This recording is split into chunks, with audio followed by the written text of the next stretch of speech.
오늘 말씀을 한 선교사님의 이야기로 말씀을 시작해 보려고 합니다. 한 선교사님이 한 신학교에 가서 설교를 했을 때 일입니다.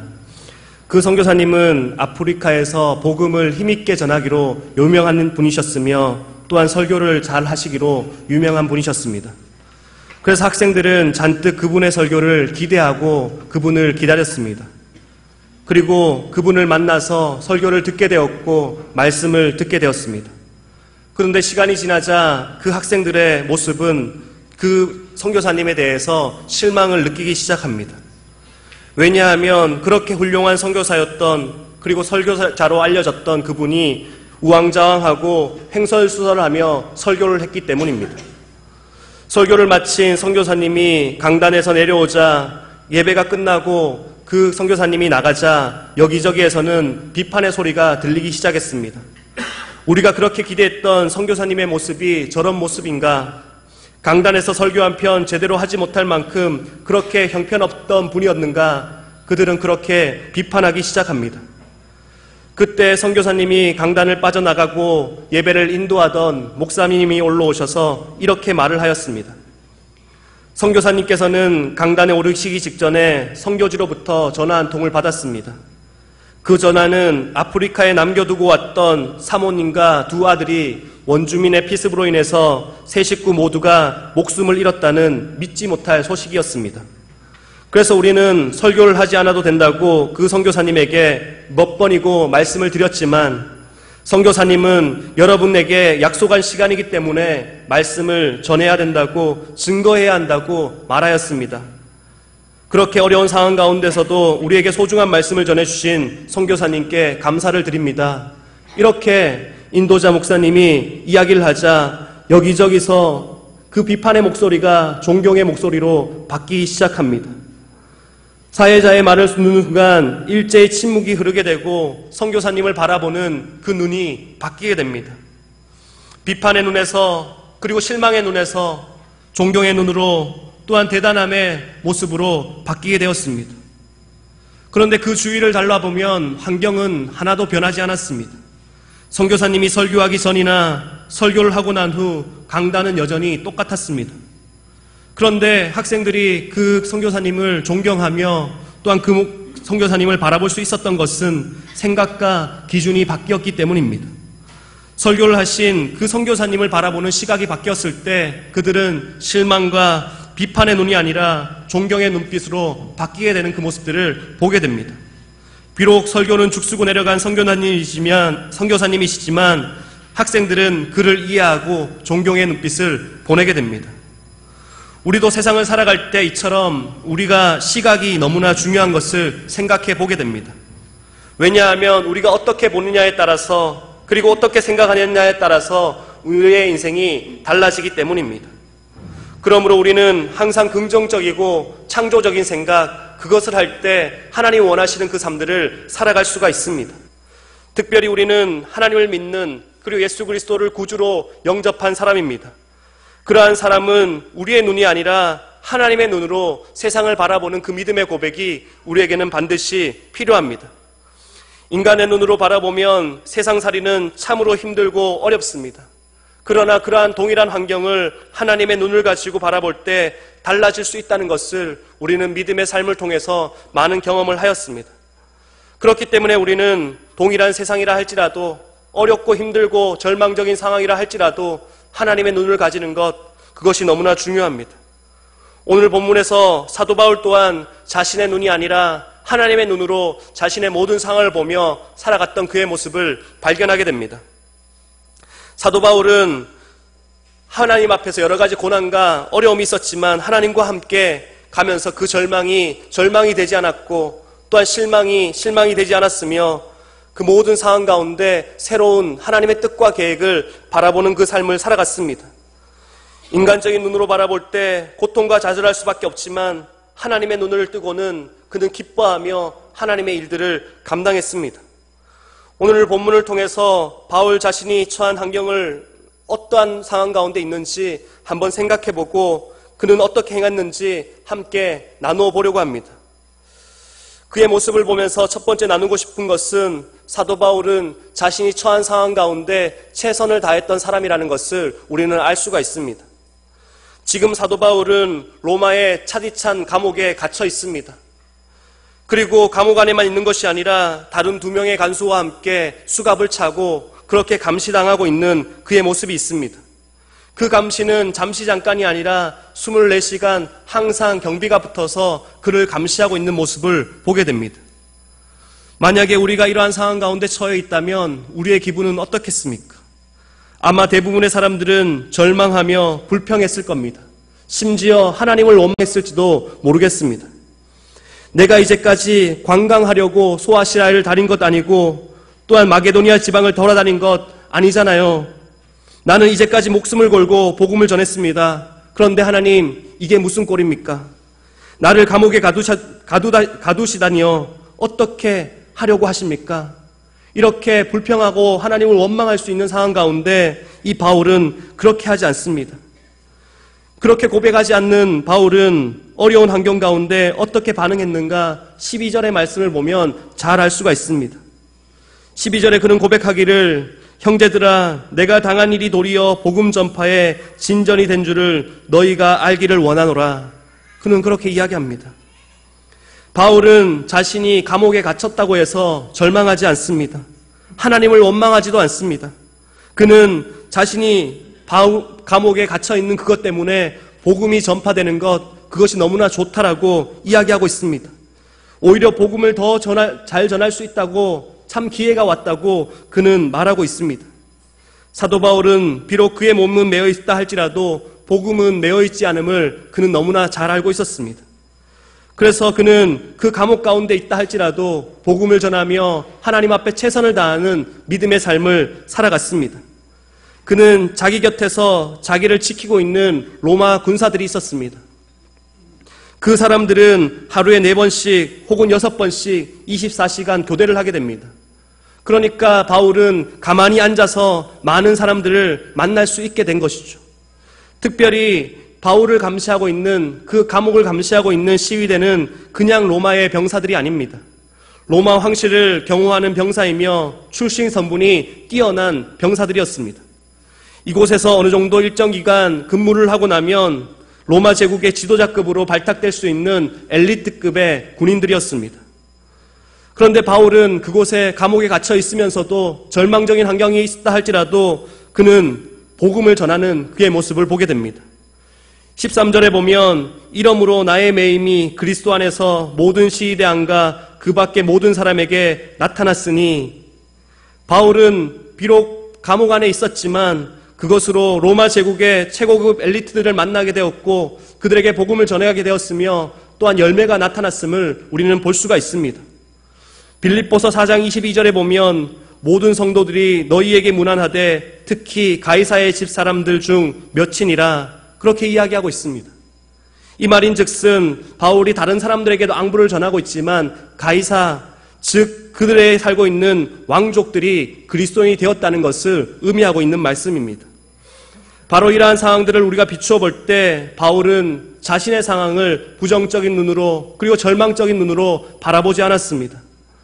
바울은 자신에게 처한 그 상황을 복음을 전할 수 있으며 또한 많은 사람들을 만날 수 있으며 또한 로마의 지도자층에 있는 그 사람들을 만남을 통해서 또한 복음을 전하를 통해서 귀한 영향력들을 줄 수 있다는 것을 그는 깨달았습니다.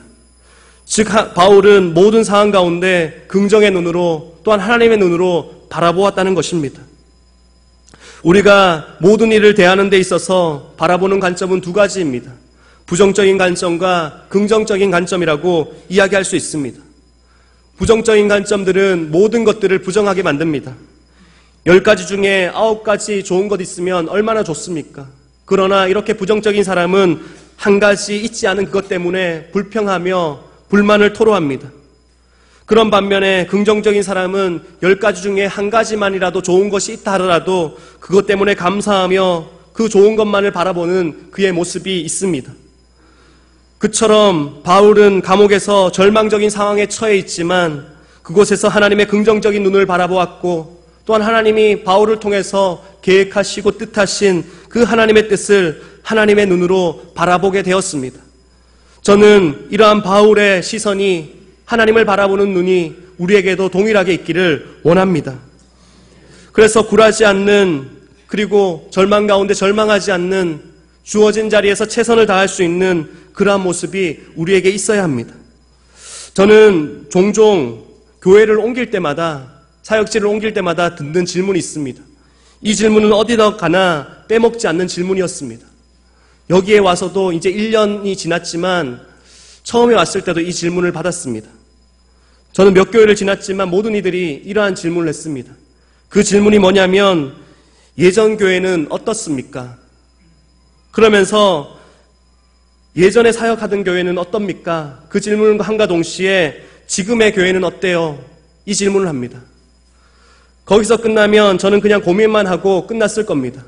그러면서 마지막 질문은 다 어디가 가장 좋습니까? 라는 질문으로 다 기결합니다.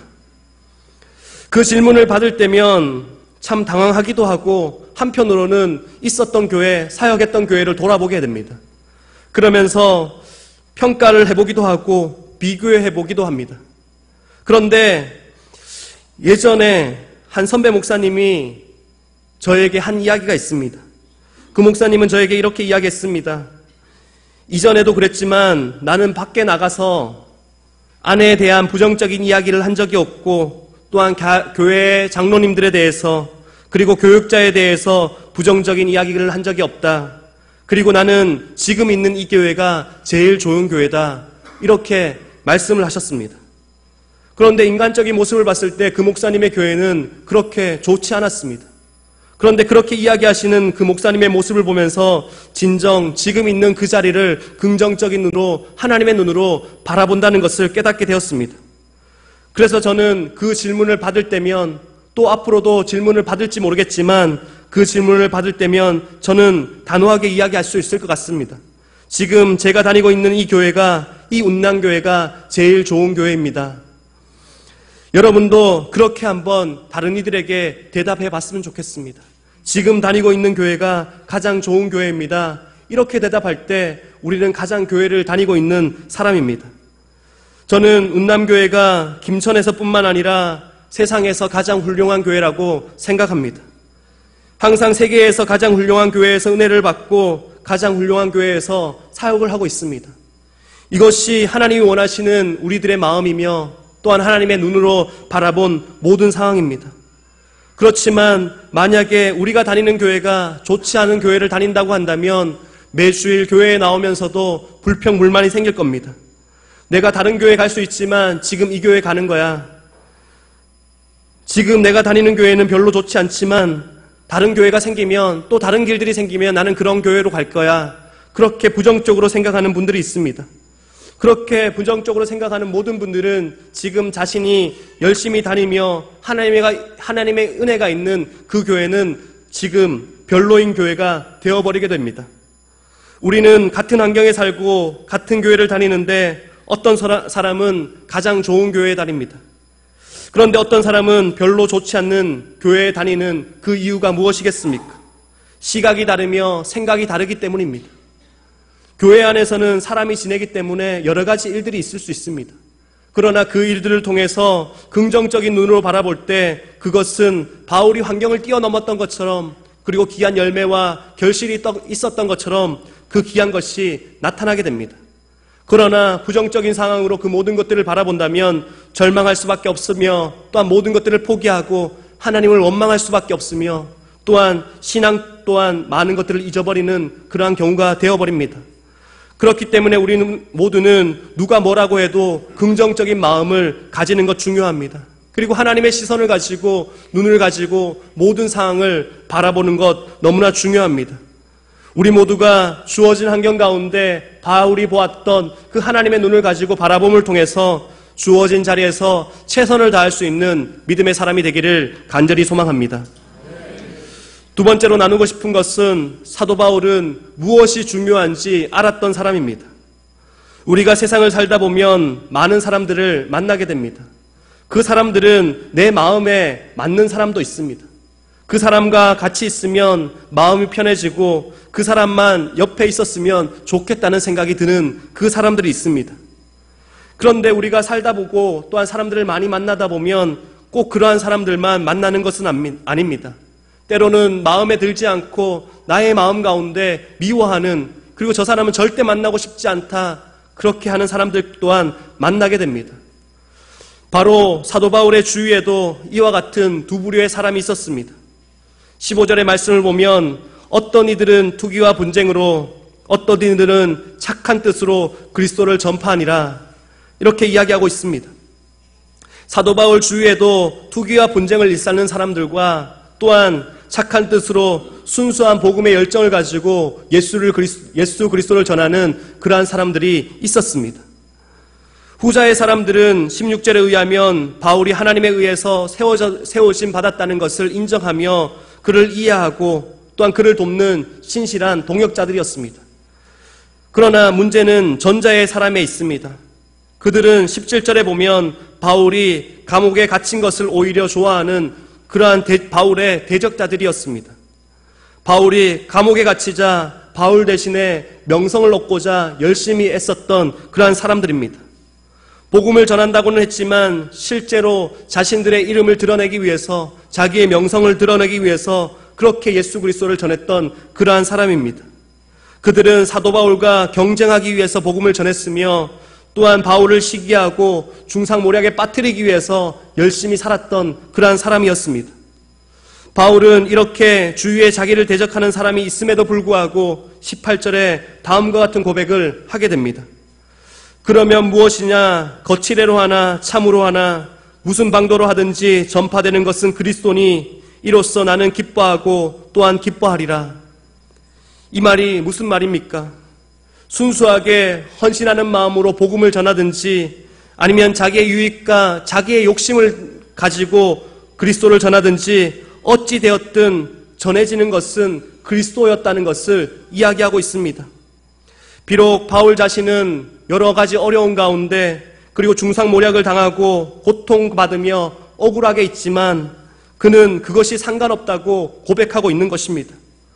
어찌 되었든 어떠한 사람이든 그리스도의 복음이 전해진다는 것, 그것 하나만을 그는 생각하며 감사하며 그것을 가장 중요시 여겼던 사람이었습니다. 이처럼 사도 바울은 중요한 것과 사사로운 것이 무엇인지 잘 알 수 있는, 그리고 구별할 수 있는 사람이었습니다. 그는 무엇에 더 신경을 써야 할지 분명히 알았던 사람입니다. 그런데 요즘 우리들의 모습을 보면 어떻습니까? 별로 중요하지 않는 것 때문에 논쟁하며 사소로운 것 때문에 목숨을 걸기도 합니다. 그것을 절대 포기하지 않겠노라 그렇게 결단까지 하는 그 일이 사소로운 일일 경우도 많이 있습니다. 어떤 교회에서 본당 앞에 카페트를 깔기 위해 빨간색으로 깔지 그리고 녹색으로 깔지 서로 의견을 모았습니다. 그런데 한 사람은 한편은 빨간색을 깔아야 된다고 이야기하고 또 한편은 녹색을 까는 것이 좋다고 이야기합니다. 그래서 이 논쟁이 너무나 커지자 위원회를 만들어 이것을 어떻게 할까 서로 회의하게 됩니다. 회의하는 즉슨 빨간색은 보혈을 상징하며 또한 성령의 색깔이며 십자가의 색깔이다. 그렇기 때문에 빨간색 카페트를 깔아야 된다. 그렇게 주장합니다. 그러나 그런 반면에 다른 한편에서는 녹색은 희망의 색깔이며 또한 새로운 미래에 대한 색깔이며 또한 성장의 색깔이다. 그렇기 때문에 녹색 카페트를 깔아야 된다고 그들은 서로 주장했습니다. 그러다가 결국 싸움이 커져서 두 교회는 나누어지게 되었으며 빨간색을 깔아야 된다는 사람들은 나가서 빨간 십자가 교회를 세웠고 또한 녹색 카페트를 깔아야 된다는 사람들은 나가서 늘 푸른 교회라는 이름을 지었다고 합니다. 실제로 이 이야기가 있는지 없었는지는 잘 모르겠습니다. 그러나 우리가 이 이야기를 통해서 알 수 있는 것은 무엇이냐면 우리가 삶을 살아갈 때 또한 교회 안에 있을 때 별로 중요하지 않는 그것 때문에 분쟁을 일으키기도 하고 또한 사소한 것 때문에 목숨을 걸고 싸우게 되는 경우가 많이 있습니다. 별로 중요하지 않는 문제 때문에 칩을 튀기며 논쟁을 하고 심지어 아예 그 사람과 상종하지 않는 경우도 종종 있습니다. 그러나 본문의 사도 바울은 그렇게 하지 않았습니다. 사도 바울은 하나님의 눈으로 바라봄을 통해서 무엇이 중요한지 깨닫게 되었고 또한 무엇이 중요한지 알았을 때 사사로운 것, 자기의 고난과 또한 자기의 억울함과 중상모략당함을 까마득히 잊어버린 채 예수님께만 집중하는 그러한 삶을 살 수가 있었습니다. 사도 바울은 비록 여러 가지 어려운 가운데 있지만 하나님의 눈을 떴습니다. 그럼을 통해서 사로운 것들을 다 버리고 복음 전파, 그 중요한 일에만 그는 집중하였습니다. 우리 또한 세상을 하나님의 눈으로 볼 때 중요한 것이 무엇인지 바라볼 수 있습니다. 또한 하나님의 눈으로 바라볼 때 사사로운 것은 잃어버리며 잊어버리며 사람들 속에서 논쟁이 아니라 서로 협력하고 연합할 수 있는 귀한 믿음의 모습이 생겨나게 됩니다. 정말 우리 모두가 정말 바울처럼 사사로운 것들을 잊어버리고 더욱 중요한 것에 눈을 뜰 수 있는 믿음의 사람이 되기를 간절히 소망합니다. 마지막으로 나누고 싶은 것은 사도 바울은 예수 그리스도의 복음 때문에 죽음까지도 모든 것들을 불살랐던 사람이었다는 것입니다. 사도 바울은 지금 로마 감옥 차디찬 그곳에 감옥에 갇혀 있습니다. 그리고 그 감옥에 갇혀서 재판만을 기다리고 있습니다. 당시에 로마 황제는 악명이 높은 네로였기 때문에 바울에게 언제든지 사형 집행을 할 수 있는 그렇게 위기 가운데 처해 있는 바울의 모습이 있습니다. 그러한 위기 가운데 또한 어려운 가운데 처해 있는 바울은 20절에 보면 이렇게 고백합니다. 나의 간절한 기대와 소망을 따라 아무 일에든지 부끄러워하지 아니하고 지금도 전과 같이 온전히 담대하여 살든지 죽든지 내 몸에서 그리스도가 존귀하게 되게 하려 하나니. 그는 지금 삶의 기로에 서 있습니다. 곧 죽을 수도 있고 또 계속 살 수도 있습니다. 그런데 바울은 자신이 살든지 죽든지 그에게는 오직 한 가지에 관심이 있었습니다. 그것은 바로 예수 그리스도였습니다. 바울은 자기의 목숨에 별로 관심을 가지고 있지 않았습니다. 모든 생애를 예수 그리스도께 초점을 맞추어 드리고 살아갔던 인생이었습니다. 유명한 성 어거스틴이 어느 날 밤 주님을 사모하는 마음으로 기도하다가 잠이 들었습니다. 그는 잠결에 그 사랑하는 주님을 만났고 주님께서는 어거스틴에게 이렇게 물었습니다. 사랑하는 아들아, 나는 너에게 무엇을 주기를 원하느냐? 내가 너에게 무엇을 주기를 원하느냐? 그렇게 물었습니다. 그랬을 때 어거스틴은 이러한 유명한 말을 했습니다. 아무것도 원하지 않습니다. 다만 주님만을 원합니다. 주님만을 원합니다. 사도 바울도 21절에 이렇게 유명한 말을 합니다. 이제 내가 사는 것이 그리스도니 죽는 것도 유익이라. 그는 감옥에서 풀려 나오게 되면 복음을 계속 전할 수 있기 때문에 좋다라고 이야기합니다. 그리고 반대로 감옥에 그대로 사형을 받아 죽게 되더라도 주님의 품에 안기기 때문에 주님과 함께하기 때문에 좋다라고 그는 이야기합니다. 사도 바울은 죽음을 초월한 사람이며 그의 관심은 세상 것에 있지 않았습니다. 그의 관심은 오로지 주님 한 분 그 분께만 있었습니다. 저도 우리 모두가 예수 그리스도께만 관심을 두는 믿음의 사람이 되었으면 좋겠습니다. 사도 바울이 죽음보다 더 예수 그리스도를 전하고 또한 주님 때문에 만족했던 삶을 살았던 것처럼 우리 모두가 주님 한 분만으로 만족합니다. 이 고백이 넘치기를 간절히 소망합니다. 여러분은 세상을 어떠한 눈으로 바라보십니까? 부정적인 눈으로 바라보십니까? 아니면 긍정적인 눈으로 바라보십니까? 또한 세상을 인간적인 눈으로 바라보십니까? 하나님의 눈으로 바라보십니까? 사도 바울은 로마 감옥에 있다 하더라도 하나님의 눈으로 모든 것들을 긍정적으로 바라보았고 또한 그의 삶을 통해서 로마의 황실 중에 몇 사람이 구원을 받게 되는 그 열매를 보게 됩니다. 우리 또한 인간의 눈으로 바라보는 것이 아니라 하나님의 눈으로 바라볼 때 이 놀라운 기적이 나타나게 됩니다. 오늘 이곳에서 예배드리는 우리 모두가 하나님의 말씀을 대하는 우리 모두가 사도 바울처럼 하나님의 눈을 뜨고 하나님의 역사와 하나님의 계획을 바라봄을 말미암아 최선을 다하고 예수 그리스도 한 분만으로 만족할 수 있는 믿음의 삶이 되기를 간절히 소망합니다. 기도하겠습니다. 하나님 아버지 감사합니다. 예배의 자리로 불러주시며 하나님 앞에 기도하며 찬양하며 말씀을 들으며 우리의 모든